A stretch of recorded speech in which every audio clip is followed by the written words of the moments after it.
क्या उम्मीद करते हैं आप बिहार के लिए? देखिए, आज तो अभी शपथ ग्रहण है, ठीक ना। सबसे बड़ा नेता बिहार के नीतीश कुमार हुए और उसके बाद चिराग पासवान और जीतन राम।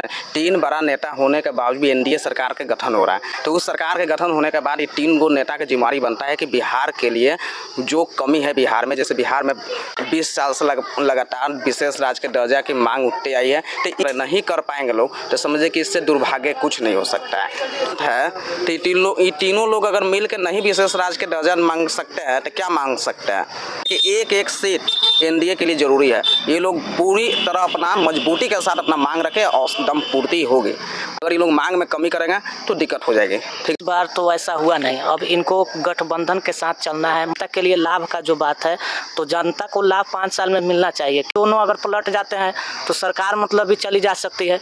हो सकता है सरकार अदल बदल भी हो सकता है, क्योंकि हाँ पढ़ाई रुक जाता है। 10,000 5,000 से कोई दिक्कत नहीं, बड़ा बड़ा पोस्ट के लिए तो 500 200 सीट आता है। नमस्कार दोस्तों, मैं हूं केडी और आपने देखना शुरू कर दिया है गांव प्लस, गांव की खबर। आज हम लोग बैठे हैं मनेर दरगाह के नाम से, जो फेमस है। मनेर से 2 किलोमीटर दक्षिण साइड में महादेव स्थान पे स्थित है। और हम लोग आज एक बहुत ही इम्पोर्टेंट विषय पे चर्चा करने के लिए बैठे हैं। हमारे 2 सहयोगी हैं, 2 सहपाठी हैं। इस साइड में है मनीष सर और इधर है सोहन सर।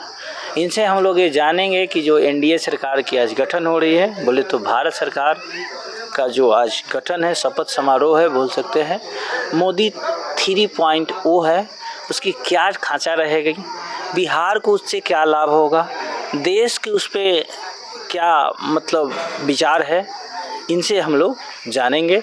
तो सबसे पहला सवाल सर,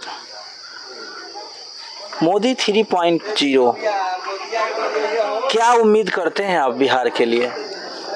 देखिए, आज तो अभी शपथ ग्रहण है, ठीक ना। शपथ ग्रहण के बाद अब अगला मान लीजिए कि यहाँ सहयोगी में तीन लोग नेता है बिहार के। एक आपका जीतन राम मांझी हो गए और एक चिराग पासवान और एक हो गए आपका नीतीश कुमार। सबसे बड़ा नेता बिहार के नीतीश कुमार हुए और उसके बाद चिराग पासवान और जीतन राम। तीन बड़ा नेता होने के बावजूद भी एनडीए सरकार के गठन हो रहा है। तो उस सरकार के गठन होने के बाद ये तीन गो नेता की जिम्मेदारी बनता है कि बिहार के लिए जो कमी है बिहार में, जैसे बिहार में 20 साल से लगातार विशेष राज्य के दर्जा की मांग उठती आई है, तो इस बार ये लोग पूरा कर दें, ठीक ना। और जो यहाँ पर युवाओं के रोजगार में कमी है, जैसे अभी बहुत सारा रोजगार में कमी है, तो तीन नेता जब मिलकर एनडीए के गठन करें नहीं कर पाएंगे लोग तो समझे कि इससे दुर्भाग्य कुछ नहीं हो सकता है। यानी आपका कहना और उम्मीद है कि इस बार बिहार को विशेष राज्य का दर्जा मिलना चाहिए? हाँ, इस बार मिलना चाहिए कि जहाँ पर सहयोगी के रूप में अकेले 3 नेता बिहार का जब साथ है, तो ये तीनों लोग अगर मिल के नहीं विशेष राज्य के दर्जा मांग सकते हैं तो क्या मांग सकते हैं, ठीक ना। ये तो बहुत जिम्मेदारी बनती है कि एक राज्य के अकेले 3 दल के 3 नेता अलग अलग हैं, तीनों अपने आप में बड़ा बड़ा नेता है लोग, ठीक ना। उससे सबसे बड़ा नेता हो गया नीतीश कुमार, जो अभी वर्तमान में यहाँ पर मुख्यमंत्री भी है। उसके बाद आपका हो गया चिराग पासवान जी, ठीक, पूर्व मुख्यमंत्री जीतन राम मांझी भी होगा। तो तीनों को बहुत बड़ा योग है कि एनडीए के सरकार बने तो जो बिहार में कमी है उसको पूरी करें, ठीक ना। जैसे यानी लेकिन देखा जाए तो मेन फैक्टर नीतीश कुमार है, क्योंकि नीतीश कुमार और चिराग पासवान, क्योंकि मांझी जी के पास तो केवल 1 सीट है जो खुद लड़े हैं और जीते हैं, और बहुमत के लिए 272 चाहिए और इनका 293 प्लस। तो मांझी जी तो उतना फैक्टर नहीं होंगे। देखिए, फैक्टर इस समय तीनों है, क्योंकि एनडीए के जो पिछला बार सीट आया था, पिछला 2014 में आया था 282 और 2019 में आया 303, तो मजबूत में उस समय कोई एनडीए का नहीं, बीजेपी। हाँ, बीजेपी का उस समय कोई किसी के लिए मजबूत नहीं था।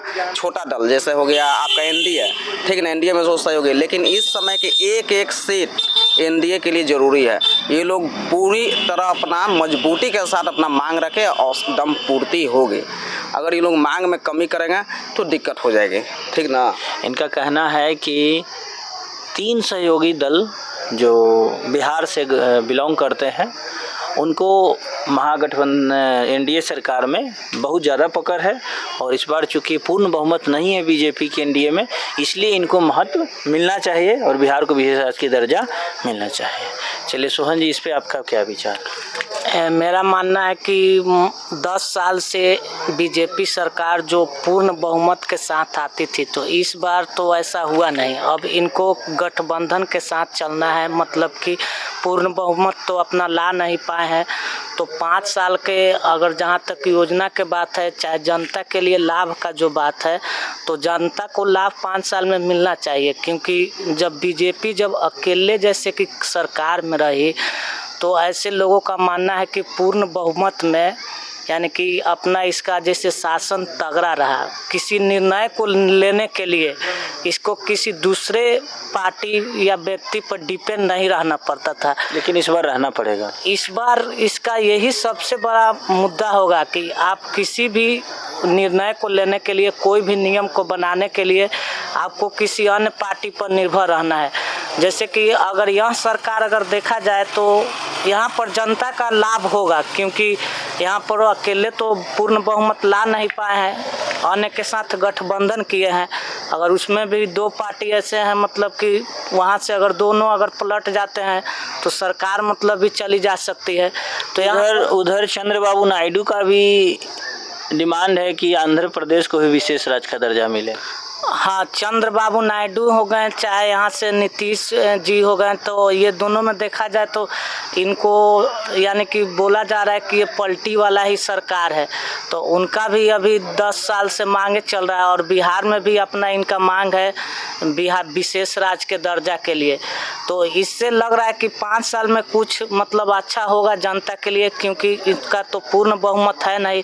हो सकता है सरकार अदल बदल भी हो सकता है, क्योंकि पार्टी हर बात को अपना सोच समझ। क्या ऐसा संभावना किया जाए कि मिड ईयर भी इलेक्शन हो सकते हैं? मिड ईयर इलेक्शन के लिए संभावना है, एकदम पूरा बनता है। क्योंकि यदि अगर मान लीजिए पूरे लोग जो गठबंधन में लोग हैं, जैसे अभी 2 ही फैक्टर हैं ज़्यादा, वैसे तो है बहुत सारा, लेकिन चंद्रबाबू नायडू जो आंध्र प्रदेश से बिलोंग करते हैं, नीतीश कुमार जो बिहार से बिलोंग करते हैं, यदि ये 2 लोग अपना गठबंधन वापस ले ले और साथ ही इंडिया गठबंधन में भी ना शामिल हो, तो मिड ईयर चुनाव होने की संभावना।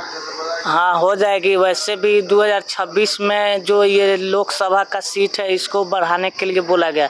26 तक ही सीमित था। 543 जो सीट है ना, ये 26 तक लेके, और इसके बाद जो आगे होगा इसमें सीट का बढ़ोतरी हो जाएगा, एक्सपेंशन किया जाएगा। तो लगभग बताया जा रहा है कि 753 के आसपास सीट हो जाएगा लोकसभा सीट का। कितना बढ़ेगी?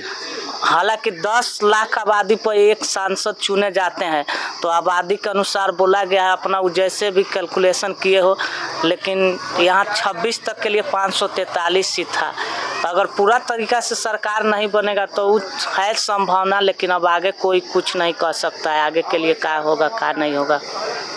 एक और सवाल, जैसे पूरे चुनाव प्रचार कैंपेन के द्वारा समय देखा जाए तो जो एनडीए है और ख़ास करके बीजेपी, हमारे जो प्रधानमंत्री जी हैं, वो रोजगार के मामले पे कभी कुछ नहीं बोले।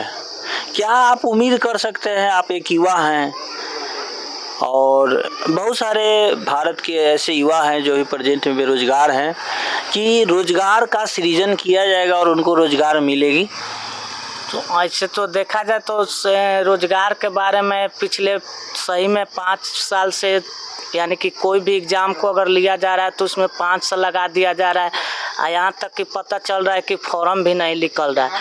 इस बार आया भी फॉर्म तो मात्र 14,000 दोनों सीट मिला करके आया है। अच्छा, रेलवे का बात कर रहे हैं? हाँ, रेलवे जो वैकेंसी देने में सबसे यानी बड़ा यानी दूसरे स्थान पर आता है, सैनिक के अलावा अगर छोड़ दिया जाए तो इसमें 5,000 के आसपास उसमें था, इसमें 9,000 यानी कि 14,000 था पूरा, जबकि ये संख्या 2019 में लगभग 1 लाख प्लस था।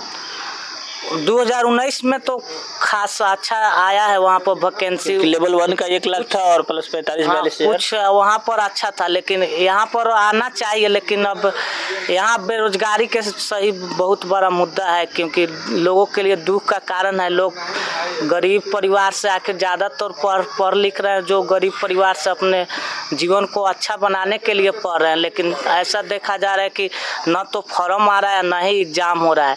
तो अब देखिए, अब तो सारा काम हो गया, अब काम होना चाहिए जल्दी में, जो भी एग्ज़ाम वाला काम है। ऐसे तो रेलवे बोल दिया है कि हो सकता है, ऐसे तो कैलेंडर जारी हुआ है कि हर साल वैकेंसी देंगे, एनटीपीसी हो या ड्राइवर हो या टेक्नीशियन हो, लेकिन अब आगे देखना है कि क्या ये सच हो पाता है कि यानी कैलेंडर को फॉलो करते हैं यानी। कैलेंडर फॉलो हो गया है। अभी कल या परसों जारी हुआ है कि एनटीपीसी का जो हो सकता है 1 या 2 महीने में वैकेंसी आ जाएगी। अक्टूबर या महीना में बताया गया है ग्रुप डी के लिए। वही यानी कुछ संख्या में आ जाएगी, कुछ संख्या नहीं, अगर फॉलो करेंगे तो बहुत अच्छा है। कम आए तो उससे हम लोग का मतलब नहीं है कि वैकेंसी कम आए, चाहे कुछ लड़का नियमित आना चाहिए। हाँ, पढ़ाई रुक जाता है।